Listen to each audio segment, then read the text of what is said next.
Excited to have you all here tonight, and I am going to talk a little bit about some cool things that have happened this year and some kind of what's on the docket for next year and some of the challenges we're facing. And before I do that, I just want to echo what both Melody and Bob have said. We just can't thank you enough for being a part of Active Trans. Quick question. So how many people here have been members since the 1980s? Anybody back to the 1980s? All right. Yeah. All right, hold it. 1990s? Yeah, 1990s. How about the aughts? Can I say the aughts? I think I can. The aughts? All right. The point is we've been around a while. And we all share a passion, right? For communities that are healthier, more sustainable, and more equitable through better transportation, through active transportation. Communities that are not overly dependent on cars, but make it easy to get around and safe to get around with biking, walking, public transportation, and maybe some other modes too. We'll talk some more about that later. We'll see what you think. Oh, there's hissing coming from over here. Uh-oh. But look, you know, we've been around for 35 years. I should say nearly 35 years. And we're really the only charity in Metro Chicago that fights for better walking, biking, and public transportation across all of Chicago and the suburbs. And we can't thank you enough. You know, we all share this passion, and we try to put that passion into action. And we do so with you as partners. And we don't just talk about transportation, right? You know, at Active Trans, with your support, we win. We're doing things like we're actually bringing innovation to communities, right? Things like bikes on trains and buses, which, yeah, it's been around a while, but you may recall that was a tough battle. That was a tough battle to win. Things like protected bike lanes. I remember 8 years ago when the then bike coordinator at CDOT told me, you'll never get protected bike lanes, Ron, you're crazy. Go away, not gonna happen. Thankfully, we persuaded Mayor Emanuel that it was a good idea, and we have them, right? Bike sharing, same thing. We brought that type of innovation to Chicago. Trail separation on the lakefront, that's a good thing. Dedicated bus lanes, we're going to get more of those. We have a few now, we're going to get more. Biking and walking education in schools and more trails in walkable neighborhoods. These are wins that we have achieved over the years with your support. You are part of those victories. Because we know that government officials don't make innovations like this on their own. They need to be led and supported by people with a vision, and that's where Active Transportation Alliance comes in, right? We provide the data and the public support to make change happen. So I can't thank you enough for being a part of those wins. And speaking of wins, let's talk about, where's that remote? Where'd it go? Oh, can I grab it? Yep. Thank you. All right, let's talk about some 2018 accomplishments. I'm not going to go over it all, but there's some cool things that have happened this year. New legislation will require K through 8 schools to teach biking, walking education, which is pretty cool. We've been eyeing this for years, and we were able to get it through the legislature this year. Another bill that we worked on will teach the Dutch reach to prevent dooring crashes. Very excited about that as well. Yeah. And more to come on the legislative front in 2019. We've provided on-bike education to hundreds of kids with our Kids on Wheels bike trailers. You see a photograph of some of those kids there. We're in the process right now of securing support for our agenda, the agenda that we all care about, from the governor-elect as well as state legislators. We've trained hundreds of advocates in the suburbs and the cities to be their own best advocates at the local level.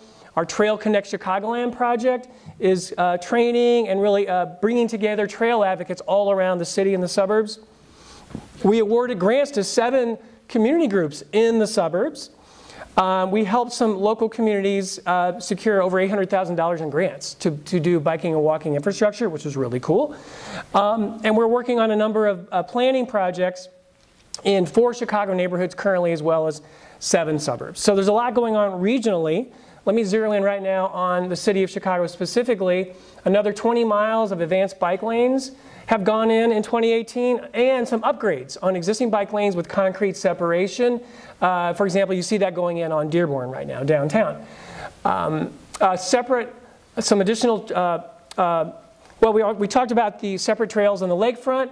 That should be completed here in just a few weeks. Still some tweaking we'd like to see happen, but all in all, pretty good. We're going to keep working on it. Another 2.5 miles of trail along the Chicago River is currently under construction, specifically between Belmont and Montrose. Go check that out if you haven't seen it already. Pretty cool. We stopped some really bad electric scooter legislation that was working its way through Springfield and helped put a halt on a rollout of scooters here in Chicago prior to there really being a plan for how to do it. Again, we'll talk some more about scooters later, but we were clearly not ready for them yet in Chicago, and we helped put the brakes on that.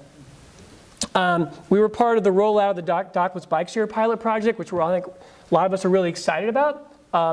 More to come, I think, on that front in 2019. We're also working to get the mayoral candidates on board with our agenda. We'll talk some more about that in a second. We released our bus-friendly streets report, really shining a light, I should say, on just how slowly our buses are forced to move on the typical Chicago street, mainly because they're so clogged up with cars. And we'd like to change that with dedicated bus lanes. And we've awarded 9 mini grants to community-based organizations in Chicago in 2018. So we're very excited about all those accomplishments and more. Let's talk about some of the projects that are more specifically focused on equity. We've talked a lot about that, I think, of the last year or two, and rightly so. Our bus work has a real equity focus, we think, and we're excited about the improvements we see happening currently with CTA pilot testing some improvements like pre-board payment, traffic signal prioritization, things like that.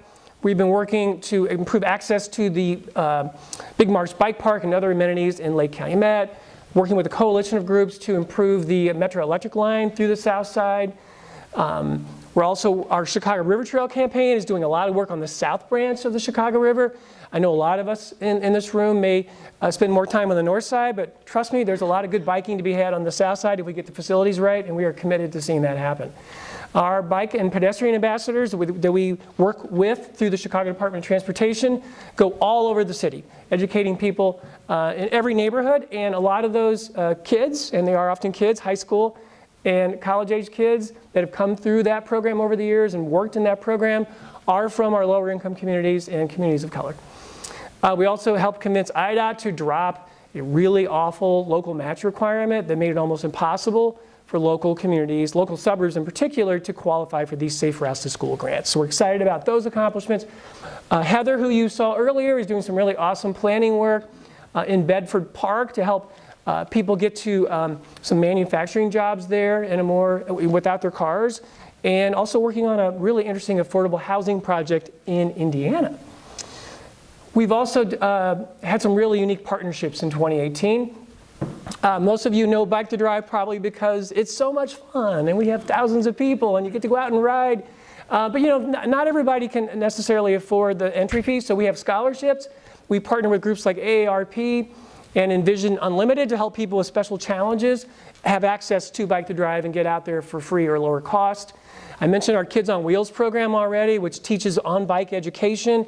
We've taken that to a number of Chicago communities on the south and west sides, as well as some other communities in the suburbs.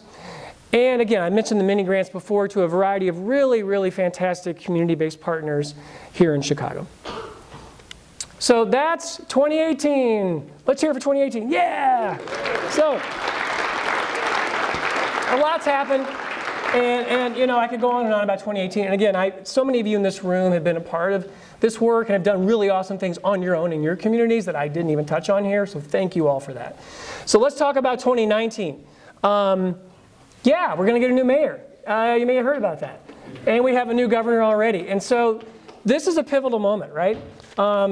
This is a pivotal moment. We need to make sure that you know, progress continues in Chicago and the suburbs.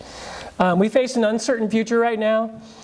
New mayor, new governor. There's going to be a new transportation spending bill, most likely coming out of Springfield. New mobility, right? I'll talk about that in a sec, scooters and so forth. So 2019 is going to be perhaps the most important year in a decade for those of us who care about active transportation. We need to get it right. And our Walk and Roll the Vote campaign, which is what we're calling our election work this year, is all about that. We're trying to make sure the governor's on board. He's already said some positive things about biking and walking transit. We want to make sure that that translates into action when it's time to decide how the money gets doled up coming out of Springfield. We want to see more money for bike lanes, bus lanes, traffic calming, things like that, right? Chicago River Trail. We're also meeting with the mayoral candidates here in Chicago, asking them to also get behind these types of improvements. And I encourage you all to go sign the petition, those of you who live in Chicago in particular, to sign our petition asking, actually, Kyle, does this petition, does it go to the governor as well as, where's Kyle? We have two, yeah. We have two, all right, we have two, thank you, Kyle. So we have two petitions. If you live in the suburbs, that's okay. activetrans.org/takeaction. Let them know that you want biking and walking to get a fair share in the state budget, in the city budget. We can make this happen, and this 2019 is the year to really see it through. So, you know, will the next mayor be bike, walk, transit friendly? We have to work hard to make sure that he or she is. Will the state legislature rescind transit cuts and give biking, walking, and transit a fair share of new transportation spending dollars? We have to make sure that happens. Will Chicago adopt policies to make private mobility companies a part of the solution rather than the problem? And frankly, they're kind of part of the problem right now. We want to see that change. So that's my last topic before I turn it over to Kyle to tell you a little bit more about the scooter situation. So we have this new mobility space emerging, right, folks? It's exciting and scary all at the same time. Uber, Lyft, scooters, many cars. Have you seen these micro cars down in Bronzeville? Itsy bitsy. Ride sharing, car sharing. There's talk about VMT fees and, you know, converting lanes to be exclusively for scooters and micro cars. You know, there's all these things out there. I'm on the city's new mobility task force, and it's a really interesting conversation. Things are changing fast. Are we going to get it right? An Active Transportation Alliance is really there to be your advocate to make sure